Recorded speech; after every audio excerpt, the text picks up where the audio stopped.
Hello everyone.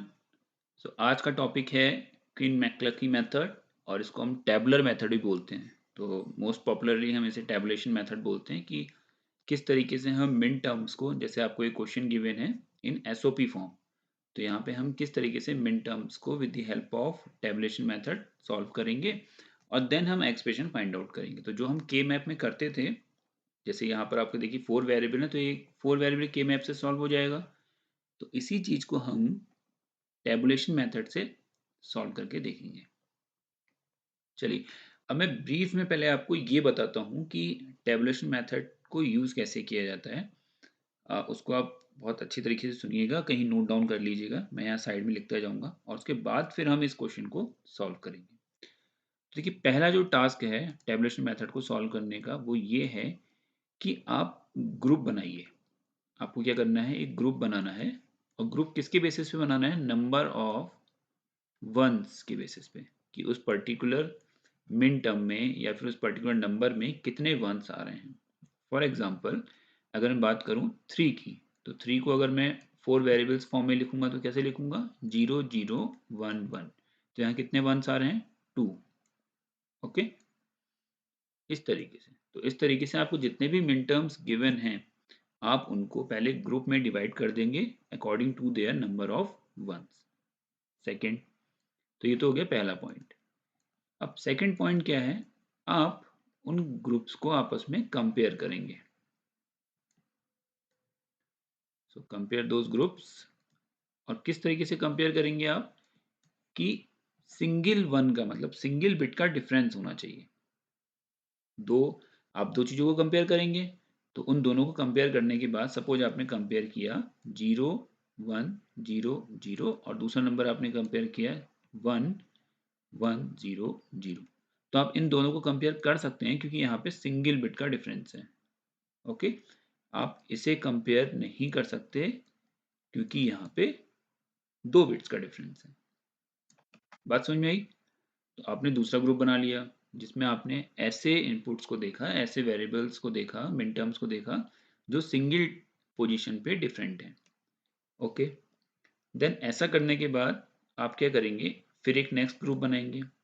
फिर जो इनको आपस में कंपेयर करके ग्रुप बना होगा, फिर आप उनको आपस में कंपेयर करेंगे। और ऐसा आप तब तक करेंगे जब तक कि कंपैरिजन स्टॉप ना हो जाए, मतलब कि हमारे पास कंपैरिजन करने के लिए कुछ बचे ही ना।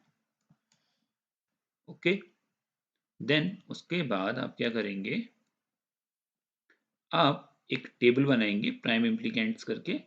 ओके, वहां पे अपने मिन टर्म्स को लिखेंगे और उसके बाद उनको कंपेयर करेंगे। ठीक है, तो चलिए स्टार्ट करते हैं। सबसे पहले मैंने आपसे क्या कहा? आपको इन मिन टर्म्स को लिखना है किस तरीके से? नंबर ऑफ वंस की कैटेगरी में। तो देखिए, 2 और 8 मिन टर्म्स ऐसे हैं जिनमें सिंगल वन आता है, जिसमें सिंपल एक वन आता है, तो एक ग्रुप बन गया। 6 9 10 ऐसे मिन टर्म्स हैं जहां पे दो वन आते हैं, तो एक दो। 9 में भी दो वन आते हैं और 10 में भी टू वंस आते हैं। ओके, इसी तरीके से 11 एंड 14 ऐसे मिन टर्म्स हैं जिसमें तीन वन आते हैं, तो तीन वन यहां है, तीन वन यहां है। नेक्स्ट आपका जो मिन टर्म है 15, उसमें फोर वन आते हैं। तो बेसिकली आपने क्या कहा? आपने किस तरीके से कंपेयर किया? One ones, two ones, three ones and four one. Okay, तो अगर ऐसा कोई मिन टर्म आगे आपको गिवन है जिसमें और ज्यादा नंबर ऑफ वंस हैं, 5 हैं, 6 हैं, तो आप आगे ऐसे टेबल को कंटिन्यू करेंगे। ओके, इतनी बात समझ में आ गई? चलिए, अब मैंने आपसे कहा कि आपको इन ग्रुप्स को आपस में कंपेयर करना है। और किस तरीके से कंपेयर करना है? कि सिंगल बिट का डिफरेंस हो। तो देखिए, हम किस किस को ग्रुप को कंपेयर कर सकते हैं? ग्रुप ए को और ग्रुप बी को, क्योंकि वहीं पे ऐसी होंगी जहां पे वन है इनपुट, मतलब वन ओनली है, यहाँ पर टू है। तो देखिए, हमने ग्रुप वन के ग्रुप टू को कन्वर्ट कंपेयर किया। तो देखिए, टू को कंपेयर करते हैं सिक्स से। ओके, तो टू को कंपेयर करेंगे सिक्स से, नाइन से, टेन से। 8 को कंपेयर करेंगे 6 से, 9 से, 10 से, और जहाँ जहाँ हमें पॉसिबिलिटीज मिल रही होंगी उनके हम पेयर बना देंगे। तो देखिए 2 में क्या है 0 0 1 0, क्लियर, और 6 में क्या है 0 1 1 0। तो कौन सी बिट डिफरेंट है, एक सिंगल बिट ये डिफरेंट है, बाकी से कॉमन है 0 1 0 0 1 0। तो हमें एक पेयर मिल गया, क्या पेयर मिला हमें 2 6, और जो हमें डिफरेंट मिलेगा वहां पर हम क्या करेंगे डैश लगा देंगे। ओके, देखिए कैसे, इस तरीके से। तो देखिए मैंने क्या किया, मैंने 2 और 6 का पेयर बनाया, कंपेयर किया दोनों को, तो ग्रुप बना, और 0 डैश 1 0, क्योंकि x की वैल्यू 2 के लिए 0 थी और 6 के लिए 1 थी, तो मैंने डैश लगा दिया। अब मैं 2 को 9 से कंपेयर करूंगा, तो देखिए 2 को 9 से कंपेयर करने पे क्या आएगा, 2 कितना है 0 0 1 0, और 9 कितना है 1 0 0 1। तो देखिए ये बिट भी डिफरेंट है, ये बिट भी डिफरेंट है, ये बिट भी डिफरेंट है, तो एक कंपेयर नहीं हो सकता। क्लियर। 2 और 10 को कंपेयर करते हैं, देखिए 1 0 कॉमन है, 1 कॉमन है, 0 कॉमन है, तो 0 1 0 0 1 0, एक बिट डिफरेंट है ये और ये, तो मैं इसे क्या लिखूंगा डैश 0 1 0। तो 2 और 10 का मैं जब पेयर बनाया, 2 और 10 के पेयर में मुझे क्या मिला डैश 0 1 0। ओके, चलिए 8 9 का पेयर बना है, देखिए कैसे 1 0 0 0, और यहाँ 9 का पेयर में क्या है 1 0 0 1। तो देखिए ये वाली जो बिट है वो आपके डिफरेंट, तो आप क्या लिखेंगे 1 0 0 डैश, सो 1 0 0 डैश। क्लियर। इसी तरीके से आपने 8 10 को कंपेयर किया। ओके, नेक्स्ट अब आप किसको कंपेयर करेंगे, ग्रुप 2 को ग्रुप 3 से कंपेयर करेंगे। तो आप 6 को 11 14 से, 9 को 11 14 से, 10 को 11 14 से, इस तरीके से आप इसे कंपेयर करेंगे। तो चलिए 6 को 11 से कंपेयर करते हैं, तो देखिए क्या है, अब हम इनको सबको हटाते हैं ताकि हमें कंफ्यूजन ना हो। ओके, चलिए 6 को 11 से कंपेयर कर रहे हैं, तो 0 1 1 0 1 0 1 1।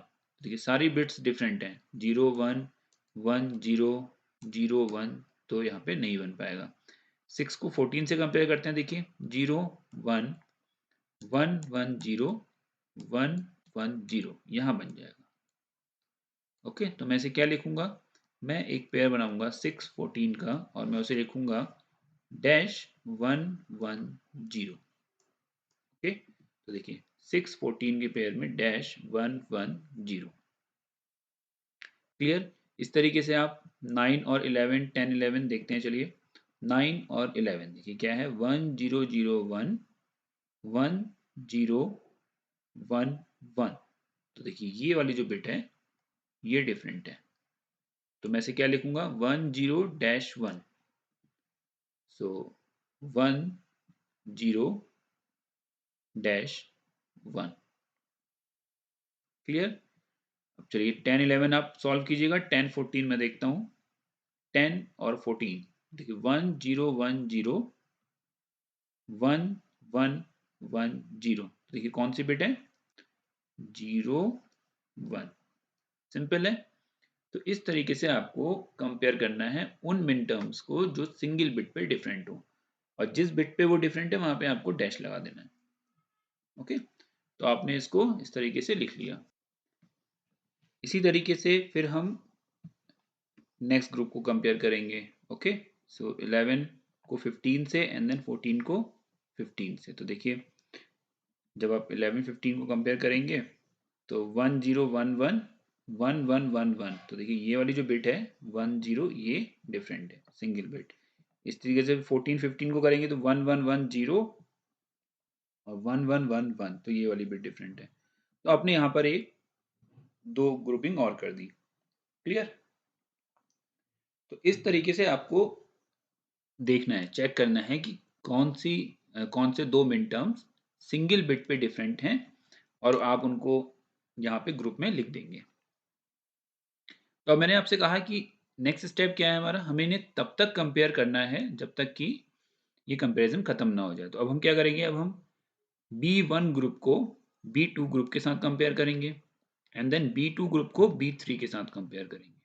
ओके, तो अब आप देखिए टू सिक्स को आप 6 14 9 11 10 11 10 14 के साथ कंपेयर करके देखिए, तो देखिए क्या बनेगा, 0-10 -1 1 0। तो देखिए यहाँ 2 बिट में डिफरेंस है, तो हम कंपेयर नहीं कर सकते। नेक्स्ट देखते हैं 9 11 के साथ, देखिए 1 0 पहले ही दिख रहा है, नहीं हो सकता। 1 0 1 डैश नहीं हो सकता। ओके, अब देखते हैं 2 10 को 6 14 से कंपेयर करके, तो देखिए यहाँ पे डैश डैश 0 1 1 0 1 0। तो देखिए ये वाली बिट और ये वाली बिट आपस में डिफरेंट है, बाकी तीनों जो बिट्स हैं वो सेम है। ओके, तो हमारा नेक्स्ट पेयर क्या बनेगा, 2 10 6 14। 2 10 6 14 और हम क्या लिखेंगे इसको, डैश डैश 1 0। क्या लिखेंगे, dash dash 1 0। Okay, so dash dash 1 0। Clear. Next देखिए, तो आपने अभी कंपेयर किया 2 10 को 6 14 से। ओके, तो आपको इस तरीके से सबको कंपेयर करना है, मींस 2 6 को आप 6 14 9 11 10 11 10 14 के साथ कंपेयर करेंगे, देन आप 2 10 को इन चारों के साथ कंपेयर करेंगे, फिर आप 8 9 को इन चारों के साथ कंपेयर करेंगे, फिर आप 8 10 को इन चारों के साथ कंपेयर करेंगे। तो इतना लंबा प्रोसेस नहीं है, बस आपको जब आप एक दो बार प्रैक्टिस कर लेते हैं तो आपको तुरंत दिख जाता है कि हाँ कौन सी बिट इसमें डिफरेंट है। तो फॉर एग्जांपल मैंने आपको 2 10 और 6 14 बताया, तो देखिए 2 6 को और आप किसके साथ कंपेयर करेंगे, 9 11 के साथ करेंगे, तो देखिए नहीं बन रहा है। 10 11 के साथ भी बिट डिफरेंट है, नहीं बन रहा है। 2 6 को 10 14 के साथ कंपेयर करते हैं, देखिए 1 0 डैश 1 0। तो देखिए ये तीनों बिट सेम है, ये बिट डिफरेंट है 0 1। तो आप यहाँ क्या लिखेंगे, डैश। तो आप क्या लिखेंगे इसको, डैश डैश 1 0। तो एक पेयर क्या बना आपका, 2 6 10 14। ओके, सो 2 6 10 14। क्लियर। तो ये आप बनाइएगा, देखिए ये चारों पेयर और बनेंगे, उनको आपस में कंपेयर करके। तो आप इनको आपस में कंपेयर करिएगा और उनके जो एग्जैक्ट वैल्यूज हैं उनको फाइंड आउट करिएगा। क्लियर। तो देखिए मैं एक और कर देता हूँ यहाँ पे, इसको कर लेते हैं 10 14 11 15। So this is 1 dash 1 0। तो देखिए क्या होगा, 1 डैश 1 कॉमन है, देखिए 1 डैश 1, ये दोनों डिफरेंट है। ओके, तो हमारा आंसर क्या आएगा, 1 डैश 1 डैश। क्लियर। सो 1 डैश 1 डैश। ओके, सो 1 डैश 1 डैश आपका आंसर आ गया। इसी तरीके से आप क्या करेंगे, 10 14 को अभी आपने किससे कंपेयर किया, 11 15 से, ऐसे ही एक और पेयर बनेगा आपका 10 14 11 15। 10 14 11 15 बना दिया हमने। दूसरा है आपका 10 14 10 11 14 15, सॉरी। तो 10 11 को जब आप 14 15 के साथ कंपेयर करेंगे तो एक पेयर आपका वहां बनेगा। क्लियर। तो इसकी आप प्रैक्टिस कीजिएगा। नेक्स्ट, अब फिर हमारे पास ग्रुप आ गए। अब देखिए दो ग्रुप बचे हमारे पास। जब हमने इनको सॉल्व किया तो क्या बने, GB1 और GB2, उनको नाम दे दिया हमें नॉर्मल। अब हम क्या करेंगे, हम इस पूरे को इन दोनों के साथ कंपेयर करेंगे, इसे कंपेयर करेंगे, इसे कंपेयर करेंगे और इसे कंपेयर करेंगे इनके साथ। ठीक है। देन हम देखेंगे कि क्या उसमें अब कोई है जो बच रहा है या जो कंपैरिजन हो सकता है। तो देखिए पहले तो हम ये देखते हैं कि हमारे पास ये जो मिड टर्म्स आ रहे हैं ये कॉमन है। तो 2 6 10 14, 2 10 6 14 दोनों कॉमन है। तो दोनों को बार बार लिखने की जरूरत नहीं है, हम सिंपल क्या करेंगे, किसी एक को यूज कर लेंगे। इस तरीके से 8 9 10 11, 8 9 10 11, तो यहाँ पे भी देखिए दोनों कॉमन है तो किसी एक को यूज करेंगे।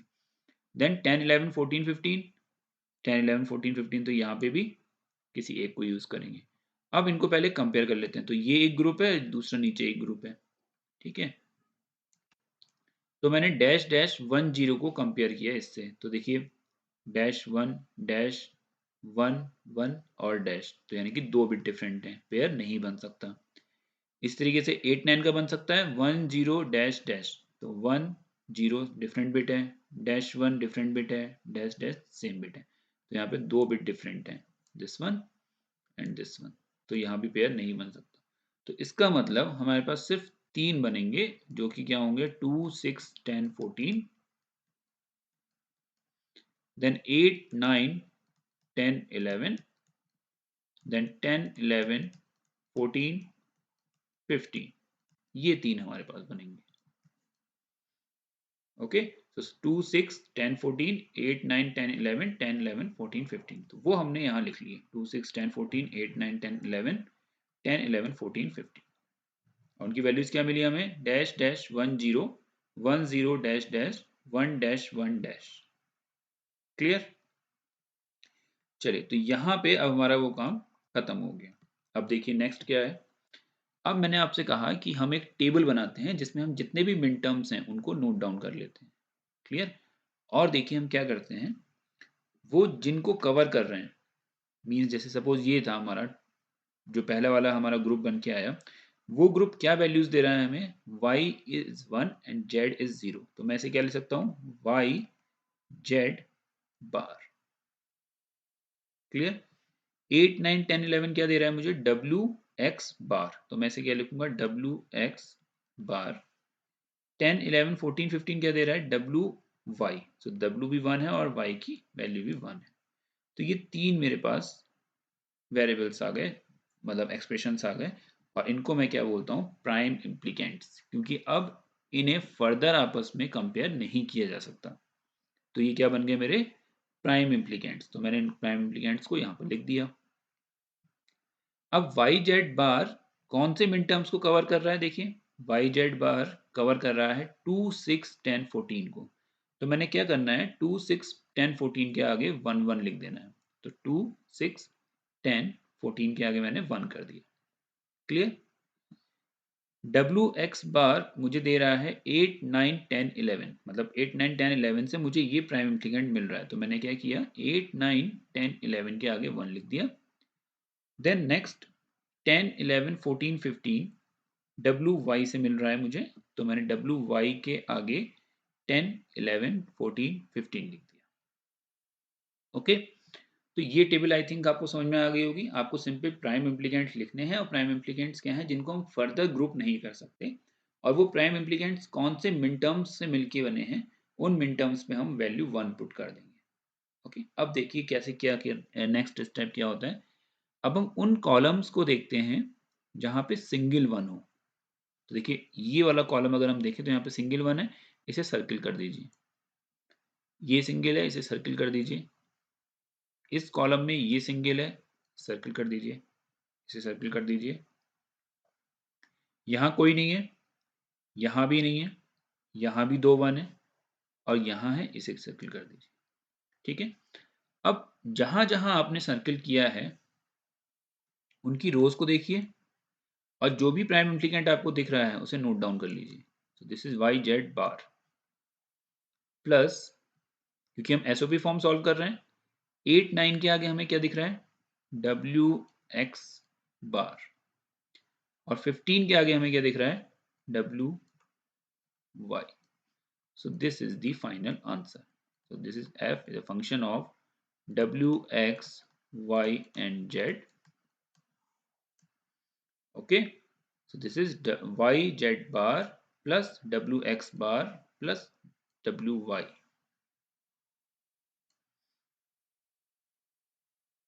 Clear? So this is the final answer. और जिसे हमने किसकी हेल्प से सॉल्व किया, टेबुलर मेथड की हेल्प से। क्लियर? सो आई होप ये क्वेश्चन आपको समझ में आया होगा कि टेबुलेशन मेथड कैसे यूज करते हैं, किस तरीके से क्वेश्चंस को सॉल्व किया जाता है। ओके, सो आज के लेक्चर के लिए इतना ही। Thank you.